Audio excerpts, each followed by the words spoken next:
I am Zyril May Agkawili and I will be explaining the culture of the 4 provinces of Ilocos region.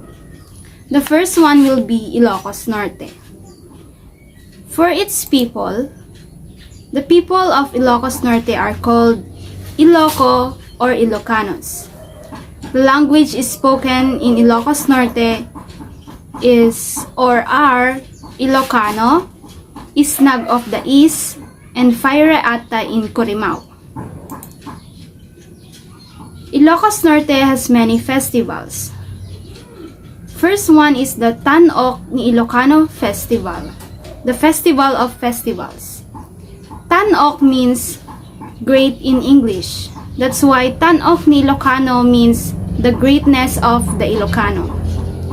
This is a way for Ilocanos to take pride in their history, traditions, faith, livelihood, and culture. The Pamolinawen Festival. It came from the name of a woman made popular in the Ilocano folk song Pamolinawen. The festival is celebrated in the city of Lawag, Ilocos Norte, to promote camaraderie and sportsmanship. These are the different festivals in the Ilocos Norte province. The cuisines and delicacies of Ilocos Norte. First one will be pinakbet. This dish originated in the province of Ilocos Norte. It is known as shrunk or shriveled in English. Pinakbet is made from mixed vegetables, bitter gourd, long beans, eggplant, squash, and tomato sauce. The Ilocano way of pinakbet uses fish bagoong sauce and tomato sauce to make the dish tastier and delicious. Pinakbet is a unique variety of Ilocano food that is healthy for the body. Bagnet. Bagnet is locally also known as chicharon in Ilocano. This is a Filipino dish consisting of pork belly, boiled and deep fried until it is crispy. It's a cross between crispy pata and lechon kawali, which have a crispy meat that is not too dry. It will be founded the popular bagnet in Paway, Ilocos Norte, at Herencias, and it can also be founded in Batac City, Ilocos Norte, at Malabed, Toledo Snack House. Bagnet is considered to be a top favorite among Filipinos. Tourists in Ilocos Norte are always looking for bagnet because it is really delicious for its crispy. The Ilocano bagnet is also known as chicharon baboy or deep fried pork meat because it is hard to skip this Filipino food or Iloco food. Empanada, a popular pastry filled with either sweet or savory fillings. The Ilocos Empanada, founded in the city of Batac, Ilocos Norte. Batac Empanada has an orange hue from the achuete coloring and uses longanisa as its signature food of Ilocos Norte. The name empanada is derived from Spanish word meaning to wrap and coat in bread, and this is the most popular street fare in Batac City, Ilocos Norte. Longanisa is a native sausage in Ilocos Norte with plenty of garlic and spices in the mixture. This longanisa is distinct from other native longanisa because it is small and plump with meat. The way to describe its taste is it is spicy, salty, tangy, and garlic. This can be popular founded in the city Batac, Ilocos Norte. Dudol. Dudol is a traditional dessert you will find in Ilocos. Dudol is made of rice flour, coconut milk, sugar cane juice, and anise. The secret to make a good dudol is to patiently and continuously stir the ingredients under a slow fire. It is sticky and sweet. It is the perfect snack to calm your hunger or re-energize yourself. This is just like a cassava cake, but dudo is more sweeter and smooth. The next one is tupig. Tupig is a delicacy from Ilocos region. It is made from ground glutinous rice and combined with buko strips, coconut milk, sugar, and sesame seeds. It is wrapped in banana leaves and cooked over live charcoal grill. This delicacy may not look appetizing, especially if you see the burnt banana leaves wrapping. But I'm sure you are going to love it when you taste it. Palitaw. Palitaw is a term used to call a sweet flat rice that is eaten by the Ilocano. Palitaw is a snack or dessert, originally grounded or pounded sticky rice to make a rice cake. This is made by simply mixing rice flour and water until a dough is formed. The dough is divided into small pieces, then manually molded into a ball-shaped figure and flattened. The flattened dough are cooked in boiling water until they float. The name was derived from the Filipino word litaw, which means to float or to surface. Suman. Suman is always mistaken as patupat. These suman are very easy to make and requires very simple ingredients that anyone can easily cook. This suman does not require sugar.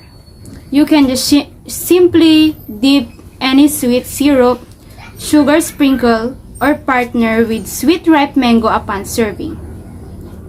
Suman is a popular food of Ilocano. It is made up of sticky rice and wrapped by banana leaves, and this can be served every special occasion. The arts and crafts for Ilocos Norte. In terms of agriculture, they have rice, root crops, garlic, tobacco, legumes, vegetable, and fruits.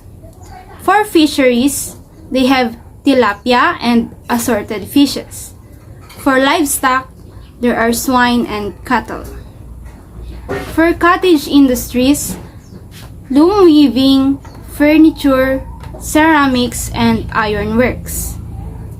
And for manufacturing and processing, they are making salt, bagoong, patis, basi, vinegar, and longganisa. For Ilocanos' belief and traditions, we have the bain, which is the Ilocano trait for hiya or amor propio, which means sense of shame. Ilocanos' fear of gossip and would strongly avoid being envied by others. The next one is, it is essential to show panagdayaw or respect for the sensitivities of others. Ilocanos tend to speak about themselves in the humblest of terms. For the wedding tradition, the groom makes a panagpudno, which means formal announcement to the soon-to-be bride parents about his intention of marrying their daughter. His parents will be then visit the bride's parent to set the wedding date. Usually, parents consult a planetario, which is like an almanac that identifies lucky days. For the death tradition, to announce a death of a family member, a piece of a long wood is lit in front of a deceased house. It is kept burning until after the burial, the fire is extinguished with white wine. Before the funeral, relatives pay respect by kissing the deceased's hands or raising it to his or her forehead or mano.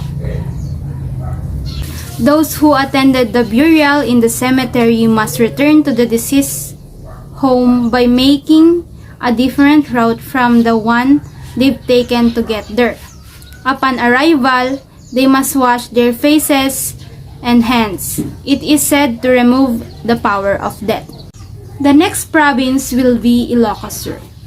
The people in Ilocos Sur are also called Ilocano or Iloco, and their language is Ilocano language. Ilocos Sur people are also strong and also known as to be thrifty. The Ilocos Sur festivals. The first one will be Kinawidan Ilocos Festival. This is the commemoration of the foundation of the province of Ilocos Sur. It is a celebration that lasts from the last week of January and ends on the first week of February. The next will be the Binatbatan Festival.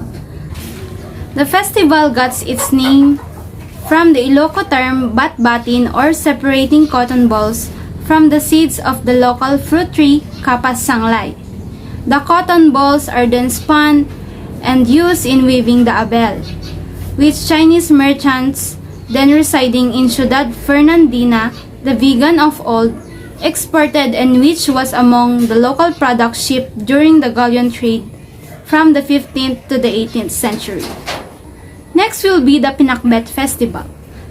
It is a festival celebrating a favorite dish of Ilocanas, which is the Pinakbet, featuring street dances, cooking competitions, a day to honor the farmers' industry and housewives' cooking skills, competitions where the best of Ifugao crops are displayed. The Longanisa Festival.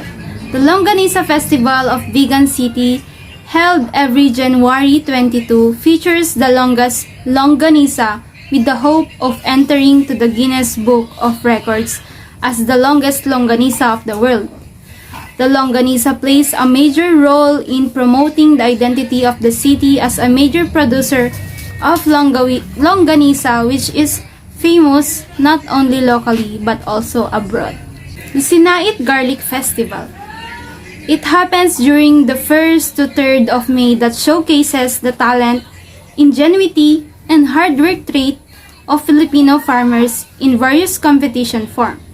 It is also known as the Sinait Bawang Festival. The province-wide cooking contest is also held by side by side with the search for the biggest garlic bulb and garlic bundling, whose categories include longest twinned garlic, creative bundling, and bundling competition, which also allows tourist participation. Lastly, the Tobacco Festival. The Tobacco Festival is celebrated every last week of March in Candon City. It is a way of thanksgiving for the city's bountiful harvest of tobaccos. The next is the Ilocos Sur cuisines and delicacies. The first one is empanada. It is a Filipino street food from vegan Ilocos Sur, prepared with an orange rice flour dough filled with green papaya, vegan longanisa, and egg deep fried to make the out layer crispy with a slightly chewy inside. The next one is calamay. Calamay is a brown sugar, coconut milk, and glutinous rice treat. It is from Candon City, Ilocos Sur. It is sold wrapped in banana leaves or in coconut shells, though modern packaging uses polystyrene containers wrapped in cellophane. Cornic or the crunchy corn is a dried corn. Ilocanos sell a lot of these products. It comes with a different flavors such as cheese, barbecue, and garlic. It is one of the famous snacks in Ilocos. Whenever Ilocanos want to eat or want to have snacks, they'll just eat cornic. Poki Poki. It is made with grilled eggplants mixed with onions, garlic, and tomatoes, finished with one whole beaten egg. But it depends if marami yung talong. The end product will resemble a slightly soapy scrambled egg, best matched with a steaming cup of rice. The arts and craft of Ilocos Sur. The first one will be abel or inabel. It is a fabric customarily made of cotton fiber turned into spools of beeswax, brush yarn, and woven in a handloom. From it comes out beautifully blankets, pillowcases, table mats, sweaters, and shawls. Traditional designs include the geometric binakol or inuritan, the spiral kusikos, and the flower called sinansabong. The women of Ilocos Sur, particularly in the towns of Paway, Bigan, and Pinili, have been weaving since pre-Hispanic time. And as early as 17th century, Inabel and some other traditional Ilocano handicrafts already made its way to the west through the galleon trade. Next one is the Burnay pottery. The Burnay pottery, this is an ancient art form, and in Ilocos, this tradition of molding unglazed in earthen jars is called Burnay. It was originally used to age vinegar, wine, and bagoong or fish paste. In vegan, the clay is kneaded by a carabao before it goes to the potter's wheel that is today's still spun by foot. It is then shaped into jars, dried, and fired in a kiln. These fragile pieces of art combine the elements of earth, water, and fire that only expert agdamdamili or potter can only achieve. Sadly today, there are only few pagburnayan or pottery barns left because there's lesser demand for traditionally made jars. The beliefs and traditions in Ilocos Norte. First one is courtship. This is performed through serenading, known to them as tapat, literally to be in front of the house of the woman they are courting, which is similar to the harana and also to the balagtasan of the Tagalogs. The next one is the atang. Atang is an offering of indigenous Ilocano delicacies set on an altar as offering to the departed one. The same delicacies will be served to those who gathered together in the prayers for his repose. The Dungaw. Dungaw is a spontaneous chant eulogizing the departed loved one lying in state by a member of the family or a neighbor close to the family whose inexhaustible lamentations highlighting cherished memories evoke mournful tears among those present in the wake. Saying dayu dayu bari bari, to send out spirit that might harm them while they are in their way going to the place they are not used to go.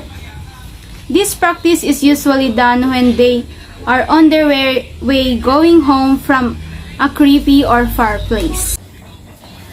The last one is the Pangasinan province. The Pangasinan people are referred as Pangasinense. The term Pangasinan can refer to the indigenous speakers of the Pangasinan language or people of Pangasinan heritage. Calling Pangasinans Panggalatok is derogatory. It came from the terms Pangasinense and Katok, a Pangasinan word that means crazy in English. There are 3 languages in Pangasinan. The first one is the Balinaw, second is Ilocano, the third one is Tagalog. There are also ethnic groups in Pangasinan. Pangasinan or Pangasinense are 55%, the Ilocanos are 44%, and Balinaw has only 1%.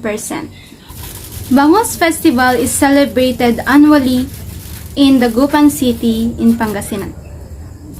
It is celebrated to give thanks to the city's thriving aquaculture, especially in the bountiful bangos or milkfish harvest.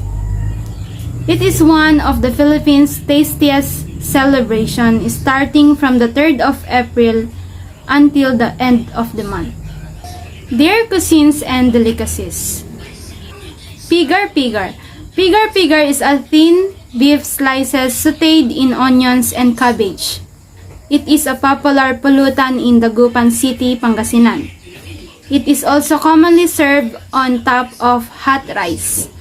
Because of its light seasoning, it is usually served with a dipping sauce of fresh chili, calamansi juice, and soy sauce. Puto. Puto is a steamed rice cake and it's famous kakanin in Pangasinan. It's usually white but flavors such as pandan, ube, and strawberry have been added to this traditional Filipino kakanin. Calasiao is a small town in Pangasinan. Puto Calasiao refers to the special puto that is produced in the town. The best place to buy Puto Calasiao are the collection of puto stalls nearby the St. Peter and Paul Parish Church of Calasiao. The lechon bagoong. This is a fish sauce twist to the grilled whole pig delicacy that all Filipinos are familiar with. Mangaldan tapa. Tapa is one of the components of our favorite breakfast dish, tapsilog. While tapa is produced all over the country, Mangaldan tapa is elevated and certainly worth a try.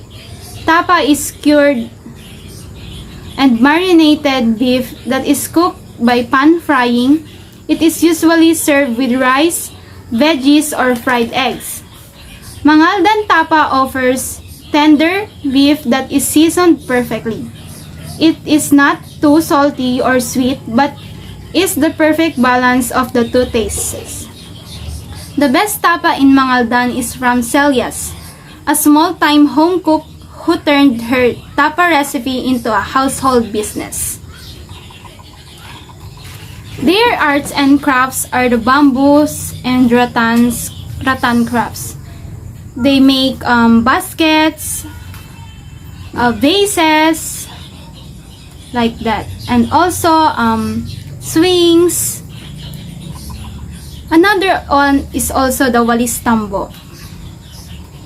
For their beliefs and traditions, the religion of the people of Pangasinan is predominantly Christianity with Roman Catholicism as the overwhelming majority at 80% affiliation in the population. Pangasinans, like Catholics worldwide, honor their dead and on All Saints Day, November 1, and All Souls Day, November 2. They dress in traditional burial clothes and carrying lighted candles.